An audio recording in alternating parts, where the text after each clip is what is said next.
Nante qoy isin qeesidhamo sheekidhamo OMN kun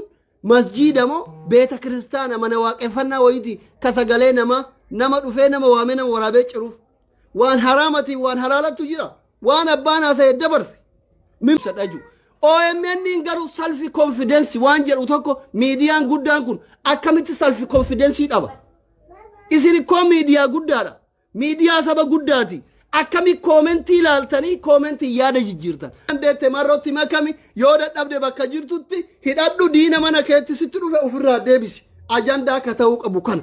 amaarri oromummaa si balleessa jedhe si gale kaleessa amaarri gondaritti hiriira sitti ba'ee qeeqee irra dhufee si kolaasuuf deema ati asii tolchaa mormitaa jechuudha warra jawaarin deeggarus karaan isaa sirriidha warra marroo deeggarus karaan jaraaf sirriidha ujoolleen kun ujoollee oromooti jaaladhu jibbi maal abbaa kee fidda dhugaan jiru kana miidiyaan faranjii ka isin hudduu jala bantan dhufeetiin boolla keessaa qotee isinii ingilifan beeyne kana isin affeeraan jiru abiyyi amma gaafa Nobel Prize Peace fudhatte yeroo miidiyaan faranjii CNN affeeru what is name maal jette innanyi bushti hizbi ingilizanya maaychirut yere isin bira taruu danda'a ture miidiyaa waan ta'eef garuu isin biran tarree jechuudha gurra yoo qabaattan warri OMN na dhageeffadha isuma dhugaa rabbii kakadhe sittima OMN anaan walitti buunan miidiyaa kana gubbatti nama 30 nama 40 silaala amma booda ufirraa laal na affeerisiin jedhaan jiruwan nama affee garu sin jala qabanan ujoollee biyya arabaa miskiina osoo sagaleen taaneef sobdanii waggaan riyaala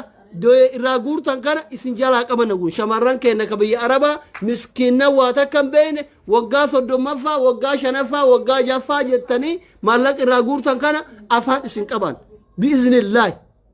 jecha takkaan afaan isin qaban dhageeffadhu safaadha gaafa nuti mana biyya arabaa keessatti rakkanu sagaleen hun taatu gizee kaan immootu dhuftee koomenti jecha sagalee ijoollee biyya arabaa awwaal sini gale ingiliffa qofaan haa ta'e yoo gamana garagallee ijoollee biyya arabaa hin affeeru jettan ingiliffa keessa qabaa jirti by the way ani ko amma bar erga joowwan hidhamee bar hooma isin xiinxaltu tokko dhabe haga fedhe xiinxalaa siyaasatti yaanii yoo gaffidan Abiyyi Jawaar Mohammad hidhee Acaaluu ajjeesee Hamzaa hidhee kanuma jedhama huma haasawa haaroo tokko nama OMN gubbaa dhufee haasa'u nagarre abbaa feetamee gadi fida mee haala yeroo irratti akkamitti ilaalta profeesara yaani fidan ingidi profeesara Abiyyi jechuun bar nama Jawaar hidhee Jawaar akka Abiyyi Jawaarin hidhee ummanni Oromoo guutuun hin beeka ati nutti himin OMN irra dhufte waan addaa wayii gaffidi amma duraan Jawaar gizee qabsaa'usani waan irra barreesse boru ittiin deebu waan irra haasa'e boru ittiin deebu guyyaan akkuma ilmi rabbii kana waan haarawa fidaa deemu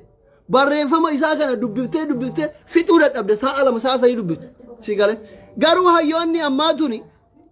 ammaa tun maqaa Jawaar qofaan suuraa Jawaar qofaan daldal hin fidan profeesar injiinar maarree jedhanii gaffidan mee haala yeroo irratti mootummaan Itoophiyaa kun maarreedha jedhanii jaratu karabaata tottolfata Abiyyi jechuun Jawaar hidhee Abiyyi Hamzaa hidhee hayyoota paartilee siyaasaa hunda isaanii kaan maarree jalaa caccabsee waajjira jalaa caccabsee deeggartoota Oromoo hayyoota Oromoo hidhee Acaaluu ajjeese kanuma haasayan waggaa baatii 9 guutu waan addaa wanni isaan haasayan tokko jiru ishii hidhe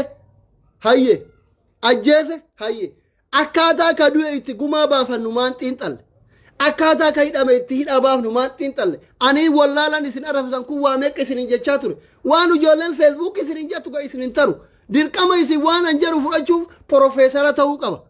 yookiin akka OPDO kanatti forjii bitadhe yookiin immoo biyya baqaa kana keessa taa'ee uffata suufa kana karabaataa kana bitachuu qabaan ani miskiina kira manatu waan qabradhu qabu suufa duratti cinqee taa'ee si xiinxaluu miti si gale fudhu yeroo meeqa osoo wanni kun hundi hin ta'inani maafiyaa guruppii diyaasbooraan biyya faranjii jirtu anayyuu Oromooti ka ofiin jettu maafiyaa guruppii kutaa Oromoo magaalaalee Oromoo hundarratti ijaaraa isin hin jedhe maa irratti hin dalagin yaada haaraa yoo maddisiisuu danda'e waan nuti jennu maaliif fudhattee mata duree godhattee dhuftee OMN irratti hin xiinxalle osoo akka gaafa baatii 6 duraan isin hin jedhe kutaa Oromiyaa magaalaalee Oromiyaa hundarratti maafiyaa guruppii namni kuran jiraate arda sila gumaan Hacaaluu bahe Joowarii dhaabaye Hamzaan dhaabaye Baqqaa dhaabaye hayyoonni Oromoo hundi isaanii ka'idhaa jiran dhaabayan